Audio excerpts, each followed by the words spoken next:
Dear students, in this lecture, we are going to introduce adjoint operators. Before that, we have to recall the definition of conjugate operator which we have studied in Banach spaces. Recall that every Hilbert space is Banach space. So whatever we studied for Banach space is valid for Hilbert space as well. So first let us recall the definition of conjugate operator. Definition. Let H be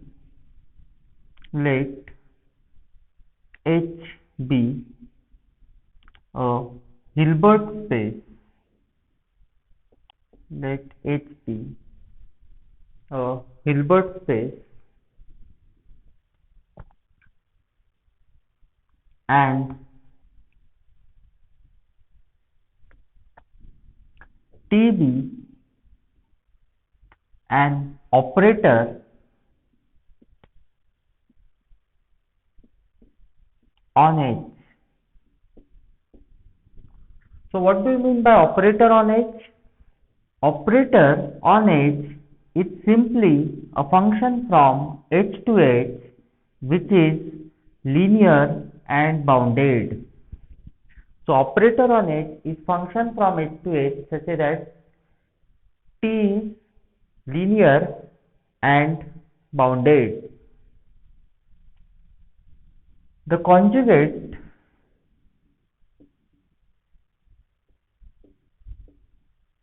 operator, the conjugate T star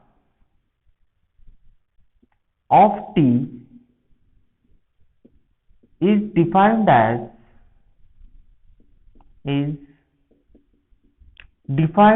as T star of F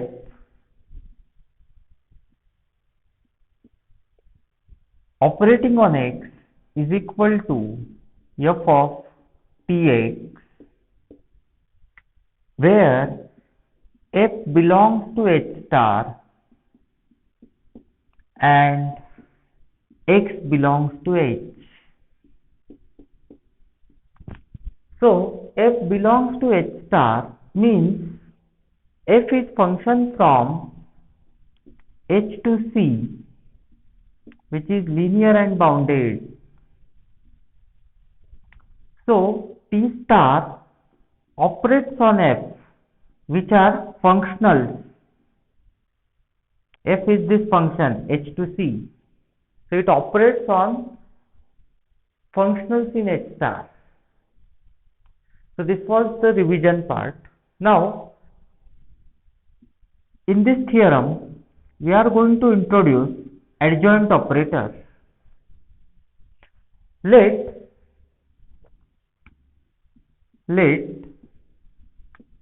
H be a Hilbert space. Let H be a Hilbert space and T be an operator. What is meaning of operator? We have seen it is function from H to H which is linear and bounded, and T be an operator on H. Then there is a unique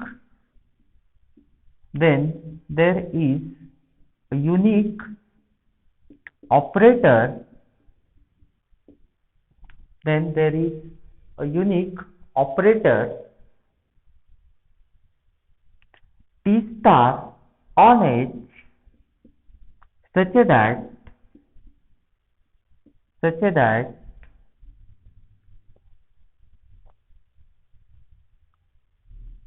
inner product of Tx and Y is equal to inner product of X and T star Y, X and T star Y for all for all xy belongs to H, for all xy belongs to H. The operator T star, note that T star is also a function from H to H, which is linear and bounded, that we will be verifying, and it satisfies this property Txy is equal to inner product of Tx and y equals to inner product of x and T star y for all xy belongs to H. The operator T star on H is called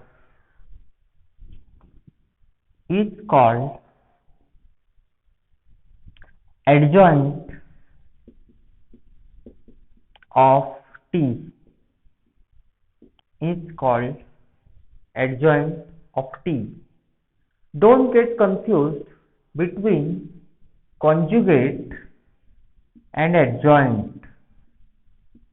These are different terminologies, different concepts.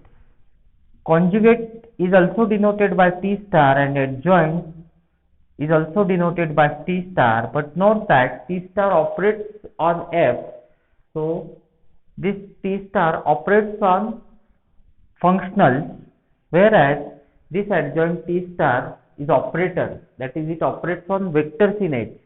So these are different concepts. These are different, and that is clear from whether we are using for conjugate or adjoint, that will be clear from the context. If we are writing T star F, then that will be conjugate, and if we are writing T star X or Y, then that will be adjoint. Okay. So let us see proof of this result. Let us see proof of this result.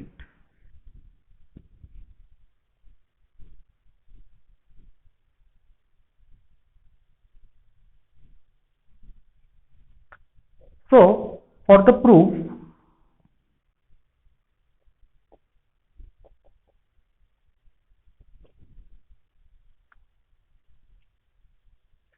we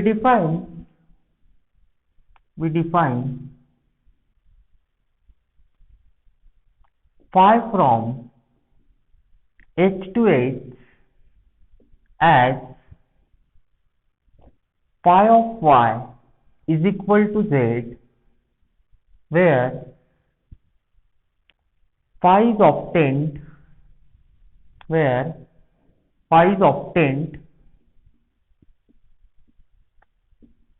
by taking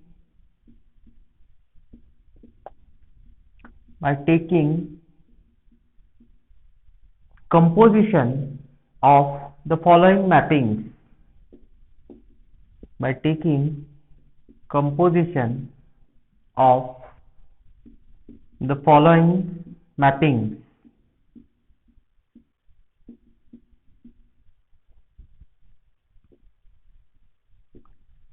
So we have the first map from H to H star, and it is given by the mapping y to fy. It is given by mapping y to H star.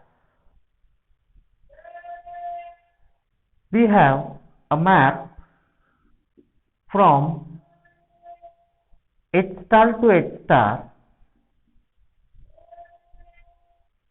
and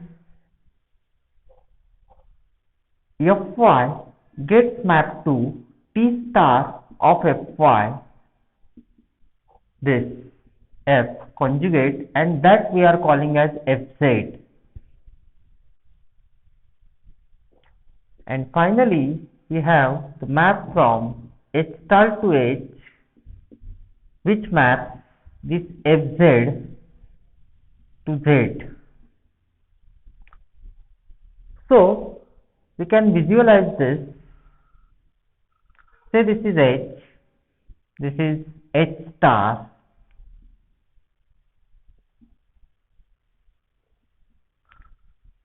We have a mapping from H to H star which maps F to Fy, which maps F to Fy. Fy gets mapped to T star of Fy, which we are calling as Fz, and such a Fz exists by using Riesz representation theorem. So it is important to note that we are applying Riesz representation theorem. Such a Fz exists because of Riesz representation theorem that we are applying here. So it is crucial to note this fact. So this Fz gets mapped to Z again, and thus if we take a composition from Y to Fy, Fy to Fz and Fz to Z, we will get phi of Y is equal to Z. Okay. So this is key part of the proof. Rest part of the proof is just about the verification. Okay. So in existence part, we have to find operator T star satisfying this condition, that inner product of Tx and Y is equal to inner product of X and T star Y. I request you to clearly understand this part because this is core part or key part of the proof. Now let us complete the existence part.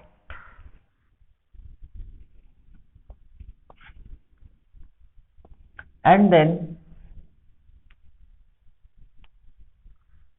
so better I will divide the proof in some parts. So let me say this is first part. This is the first part where we are going to prove existence part. So existence part.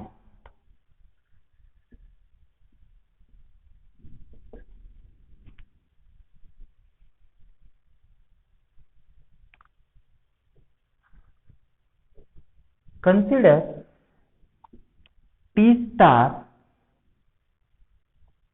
Fy operating on X.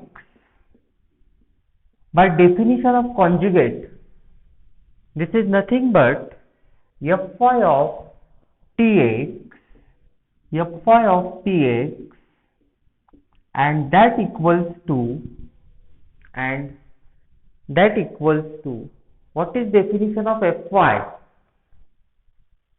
So we know that Fyx is equal to inner product of X and Y. So by using this definition, this is equal to inner product of Tx and Y. Also, say this is first statement. Say this is our first statement. Also, we have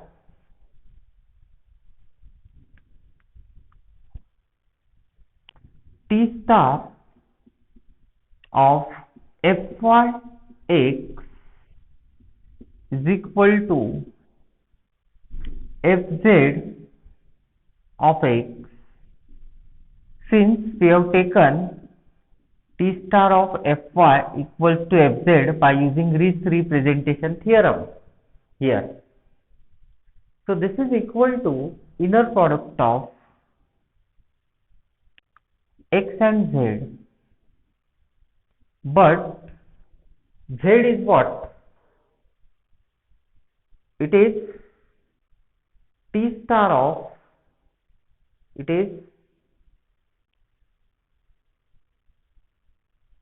of Y by definition. So Z is X T star of Y. x is t star of y. Thus, from first and second, we can write that from first and second, we can conclude that these two are equal. So these two will also be equal. That is, inner product of Tx and y is equal to inner product of x and t star y for all xy belongs to H. For all xy belongs to H. So this completes the existence part. Now we will have to verify some properties. So next we will prove that T star is linear. T star is linear. So to prove that T star is linear, let xy belongs to H. Let x, y, z belongs to H and alpha, beta be scalars. That is, say they are complex numbers. Consider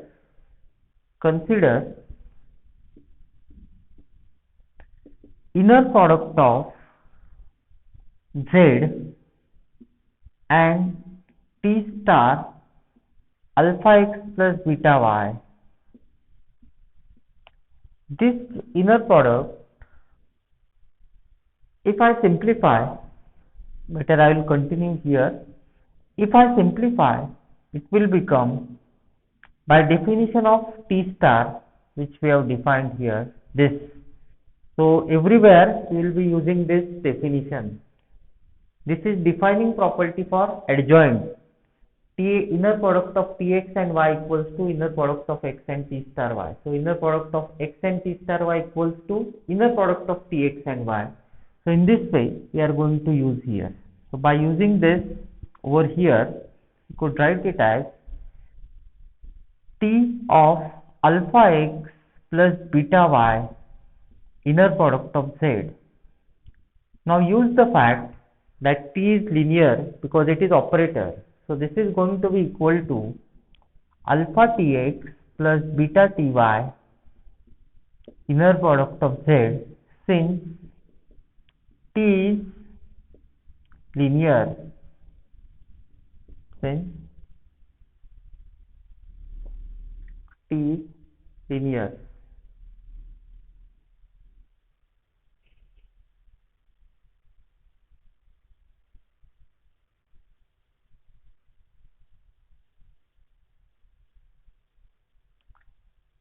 So here note that z was t star y by definition. That's how we are defining it. Okay. So here we are defining actually t star using this discussion. So this is going to be equal to, if you simplify, this is going to be equal to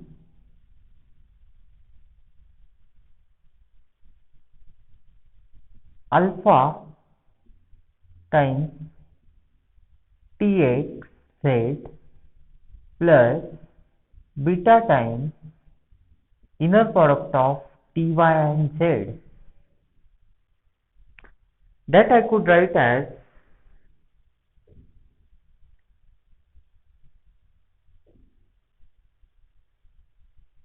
this. I could write as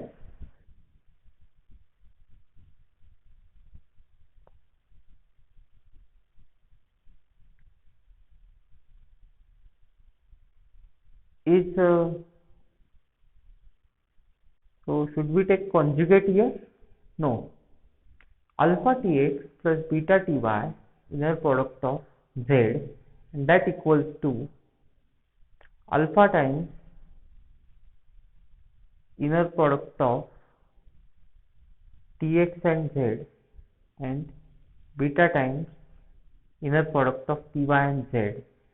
So this gets simplified to x times inner product of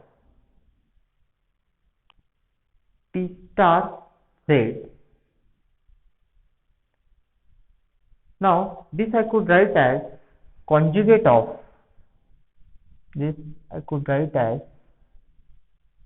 alpha times conjugate of Z and Tx plus beta times conjugate of Z and Ty, because we want to prove that T star of alpha x plus beta y is equal to alpha times T star x plus beta times T star y, and for this reason we have to define it in this way, or we have to adjust in this way. Okay, so this is going to be equal to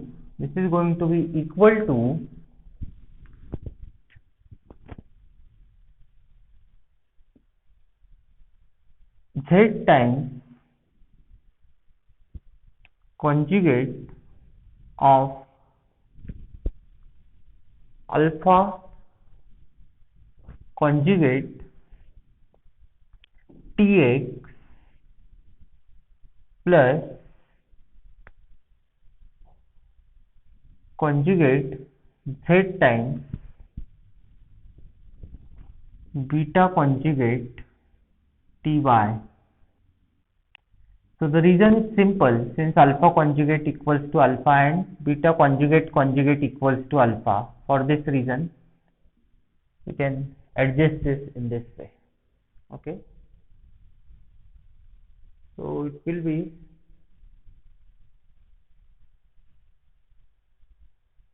conjugate of this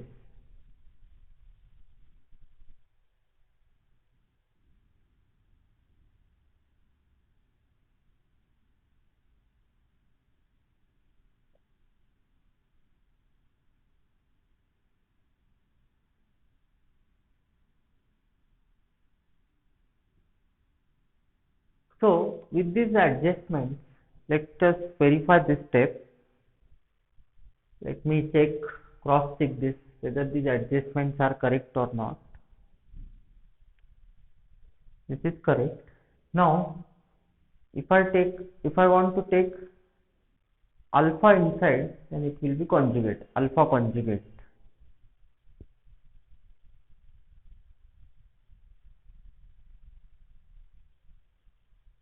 So that will be alpha conjugate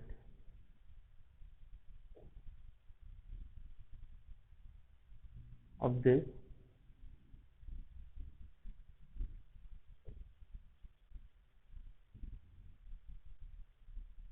So further step would be, after this step would be T star of Z, it will be T star of Z, this I could write as, no, I think it should be alpha and beta only. See, because if you simplify this, let me verify this in order to avoid further mistakes, if any.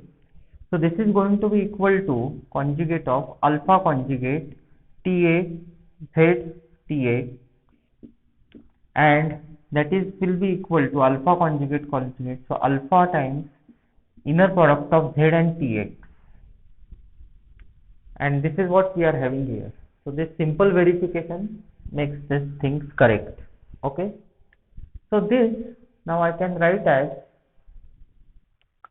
conjugate of Z alpha Tx plus beta Ty, because Z1 plus Z2 conjugate, we know that Z1 plus Z2 conjugate is equals to Z1 plus Z2 conjugate. So this is going to be equal to alpha tx plus beta ty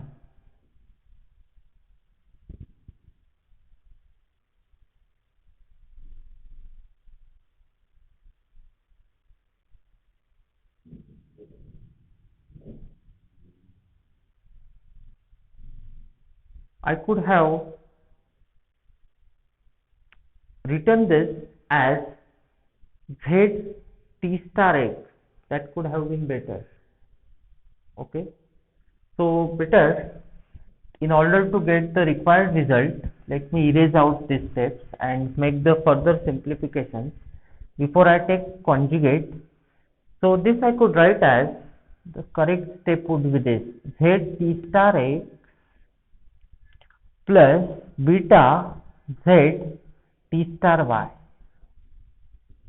Note that mathematics in its presentation is perfect, but in its making is experimental. So only after trying n number of wrong ideas, you can hit one correct idea.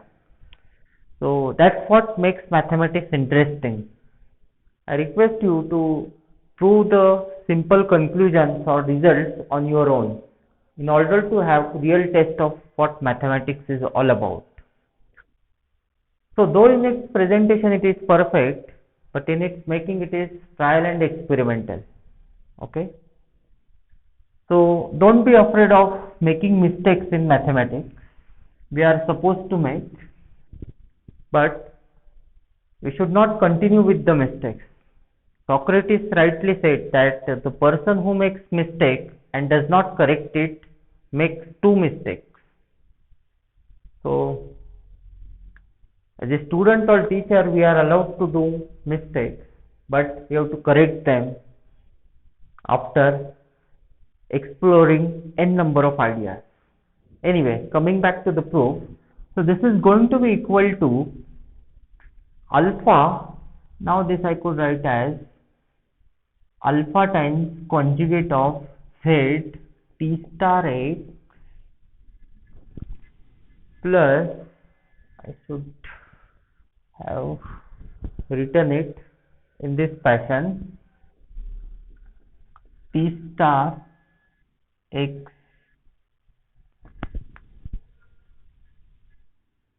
z plus beta times conjugate of z, I mean t star y and z. This I could write as conjugate of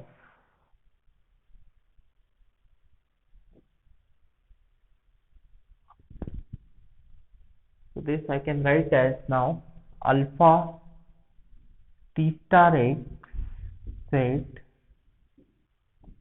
plus beta t star y z. So that equals to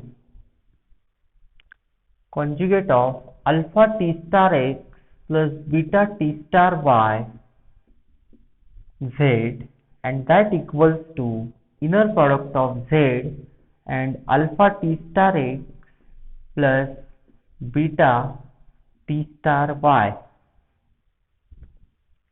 Thus, what we proved, that inner product of z, we began with this t star of alpha x plus beta y equals to inner product of z alpha t star x plus beta t star y. Since this holds for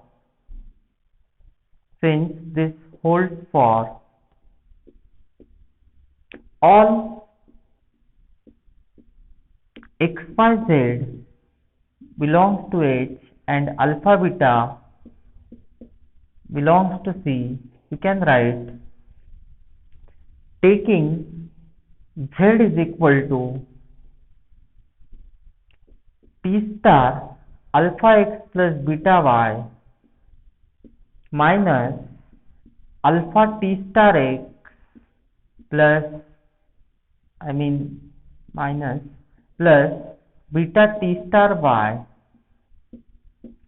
From this equation, we can easily get that if we take z is equal to this, norm square will be 0 and hence this vector is going to be 0. That is, this is going to be equal to this. We get t star of alpha x plus beta y equals to alpha t star x plus beta t star y. So this proves that t star is linear. Now third property which we are going to prove is this: t star is bounded. So t star is bounded or continuous. Bounded and continuous happen to be same thing for linear transformations. So t star is bounded. In order to prove that t star is bounded, consider for x belongs to H, consider norm of t star x square, it equals to inner product of t star x and t star x.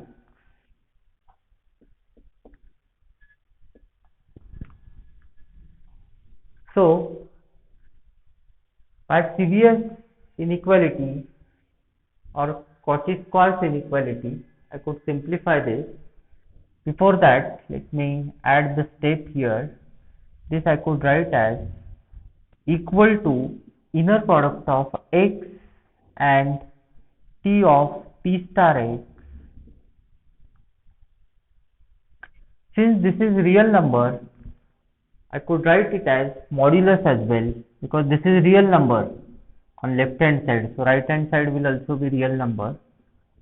And further it is non-negative real number. So I can write it as x is equal to mod x. If, or let me say, if I have real number k, then I could write it as k equal to mod k if k is non-negative. So this simple fact we are using, and that is going to be less equal to by Sevier inequality or Cauchy's inequality. I can say this is less equal to norm of x into norm of t star x, but again that is going to be less equal to norm of x into norm of t into norm of t star x. You could easily guess which result we are using, since we always have norm of Vx is always less equal to norm of V into norm of x. This we have proved in Banach spaces. This basic property we often use. So what we proved? So we have the fact that norm of t star x square is less equal to norm of x is equal to norm of t into norm of t star x. If t star x is 0, then this clearly holds, but if t star x is not 0, then we could cancel out one norm of t star x, and what we will get is this: norm of t star x is less equal to norm t into norm x, and this holds for all x belongs to H, and hence we get the fact that which fact? The fact that t star, we get the fact that t star is bounded. This is what we wanted to prove by definition of bounded or continuous operator. This gives that t star is bounded. So this proves our third property. The uniqueness is also quite simple to establish. So fourth part is about uniqueness of T star. So this is fourth property and it is uniqueness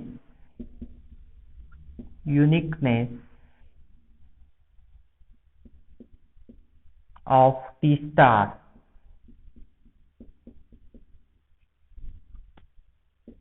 If we have some operator, say if T dash is operator